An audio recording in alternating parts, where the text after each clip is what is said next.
What's going on, everyone? Dudette with Dudette Gaming, back with another Predecessor video. Today we're going to be doing something very different from my normal videos. See, I'm the kind of guy who likes games with lore and with story, where you know a little bit of the background of the heroes you're playing and the universe that you're in.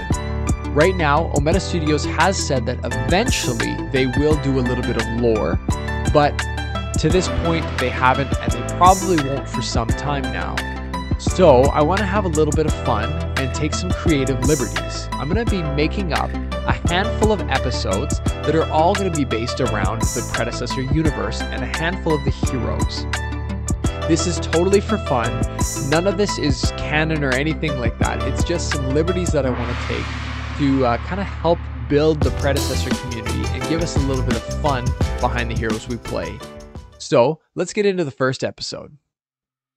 The year is 2341. Earth has made significant strides in technological advancements since their adoption into the galactic core of planets in the year 2265. We find ourselves in the Delta Quadrant of the Milky Way galaxy, looking down at the solar system of scientific planets. On the planet of Truba, on one of the highest hills, sits a lone observatory in a place on the planet that is in constant darkness. Inside that observatory sits one man, Gideon Gordov. Gideon was a rather peculiar man. His father was of Earth, and his mother was a high sorceress from the planet Tasha. It was noted from a young age that Gideon was a prodigy in the sorcery field. Often it was speculated that it was his father's human blood that gave him the extra bit that he needed to stand above the crowd. Often he would surpass even his greatest teachers in the sorcery field. Because of this, high expectation was put on him to fulfill a prophecy that was laid out many eons before, that he would lead the people into a new era. However, despite these high expectations and his incredible ability, Gideon often spent his evenings staring up at the stars, dreaming of discovering something new. So when the time came and he was of age to take over the throne of his people, Gideon abandoned his post and took up the mantle of what he truly wanted to do, to discover and to explore the stars. In his observatory, Gideon would often spend his nights at a state between awake and asleep. It was noted by him that this was the state where he did his best thinking and understanding. One late and dark night, Gideon was about to fall asleep while in this state of being awake and asleep, when suddenly a sound rang out through the monitors. This was nothing Gideon had ever heard before, and it was no sound his monitors typically made. So at first he ignored it, attributing it to something of his dream. As he began to fall asleep again, a moment later, this time, Gideon, having a bit of curiosity, cracked open his right eye and stared at the monitors, but there was nothing. So back to sleep he went. But moments later, for a third time, much louder and more prominent and clear, it happened again. Gideon, with all excitement, sat up in his chair and looked at the monitors to see what it was that he had just heard. But there was nothing. Nothing at all. I must be dreaming, he said to himself. Time to go to bed. He closed his eyes and put his head back in his chair, when for a fourth and final time, this time, it was as if the sound itself was speaking to his soul, telling him, "I'm here, come find me." With all urgency, he sprang up out of his chair, tuned all of his instruments, and stared as deeply as he could into the monitors. But there was nothing, except a tiny blue light in one of his smallest monitors. Gideon quickly focused all of his instruments and his telescope to that spot in the galaxy.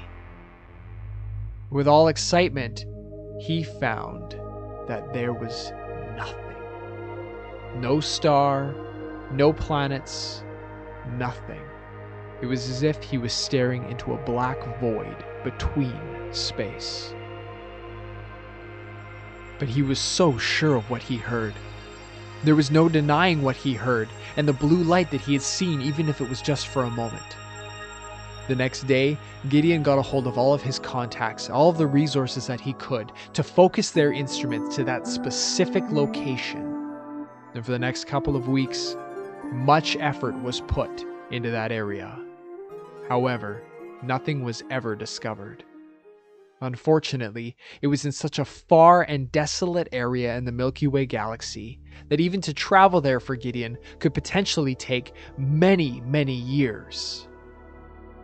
Over the coming days, Gideon would continue to implore his contacts to search that area because there must have been something there. But weeks turned into months, and slowly all of his contacts returned to their work and abandoned his cause. But Gideon was so sure that these weeks that turned into months turned into years.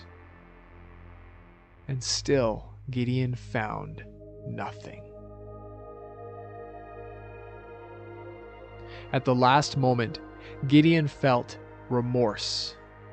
Had I wasted my time? Was this all a waste? Years and so much money down the drain. Gideon closed his eyes, put his head back in his chair, feeling a lot of self-pity at this moment, when for the final time, he heard it. But this time it was so much more clear, even than the fourth time he had heard it. It was so much more prominent and powerful. Gideon knew for sure there was something there. But this time, he saw the blue light in the same monitor as it illuminated. All of his instruments were focused there, and this time he recorded it. When he looked back upon his recordings, what did he find? There was a structure there. Something like a planet, but not quite. And finally, Gideon knew all of this time was for naught, but to find exactly what he was looking for. In the darkest part of our galaxy, something was alive. Thanks for watching the video, guys. Like I said, this is just meant to be a lot of fun. This is totally made up on my part, has nothing to do with Omega Studios or Predecessor itself. It's just meant to be for fun. I do want this to be a bit of a community thing, so feel free to leave me some comments, any suggestions you have for fun bits of stories that we can add. We'll try to keep it clean and we'll try to keep it fun. Anyways, I hope to see you guys in the battlefield. Peace.